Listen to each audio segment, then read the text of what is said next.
Ya Muhammad, tak payah sebut saya sikit saja ya Muhammad. Kadang-kadang dengar kawan sebut sikit tu lebih daripada yang banyak.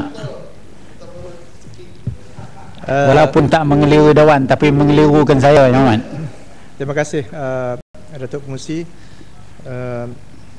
Butiran 10300 pengurusan sumber manusia.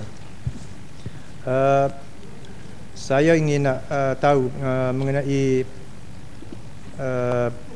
agensi buruh asing ini, berapa yang telah diluluskan oleh kerajaan, ataupun adakah agensi haram yang menguruskan buruh asing ini ke negara kita ini. Yang kedua ialah saya rasa kerajaan sendiri tidak mempunyai suatu pendekatan yang objektif mengenai bagaimana nak membina ataupun nak menjana pekerja kita tempatan ini. Kerana apa yang kita tengok, kerajaan lebih memberi latihan-latihan yang lebih kepada pekerja asing, sama di dalam negara dia ataupun nak masuk dalam negara kita. Tidak seperti yang dilakukan pada pekerja tempatan. Umpama kita contoh ialah pembantu rumah umpamanya. Kita lebih memberi latihan ataupun latihan-latihan kemahiran kepada pekerja asing. Kalau kita buat cara yang sama, latihan-latihan sama kepada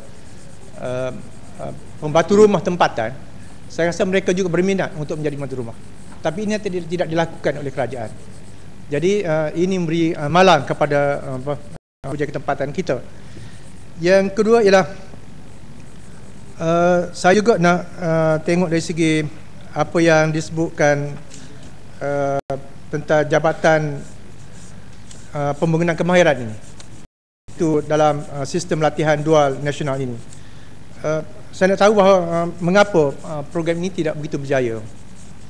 Tidak begitu berjaya dan tidak mendapat sokongan daripada agensi kerajaan ataupun pihak industri berkenaan, yang menyebabkan kerajaan tidak mencapai matlamat yang atas yang dikenaki. Begitu juga dengan peserta dan sebagainya. Jadi adakah mereka tidak memberi satu kerjasama yang baik ataupun mereka tidak berminat untuk membantu kerajaan dalam hal-hal begini. Yang akhir sekali saya ingin juga tahu bahawa dulu negara kita ini dalam sektor pertanian contohnya, kita rasa rakyat kita ni minat dalam pertanian dulu. Tapi apakah kerajaan sudah buat satu kajian yang agak baik? Mengapa sampai sekarang ini nampaknya sektor ini sudah dimonopoli oleh orang lain, oleh buruh asing? Apakah masalah yang sebenarnya berlaku? Menyebabkan rakyat kita sendiri tidak berminat untuk berada dalam sektor ini.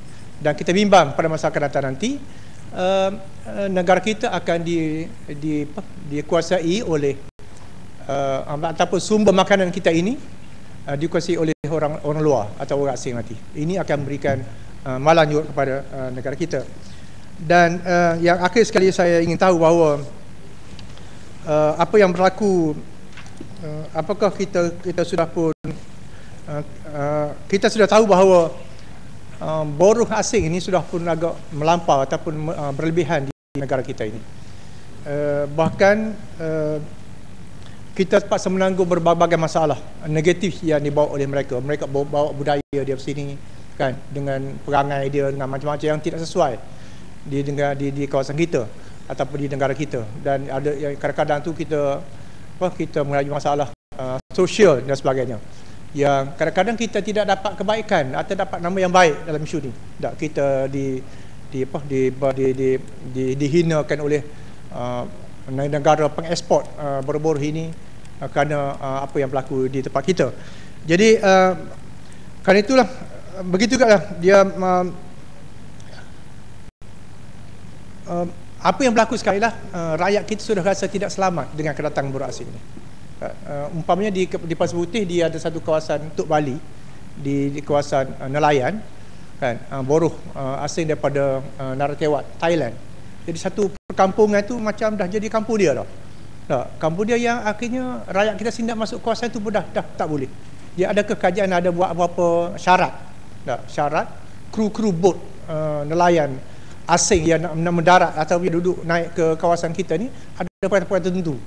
ataupun adakah kita dalam bot negara kita ni, yang bot laut dalam ni umpamanya, yang nak ambil pekerja asing ini, adakah dia ada apa-apa syarat yang dibolehkan ataupun yang boleh membuatkan rakyat kita rasa selamat dalam keadaan begini.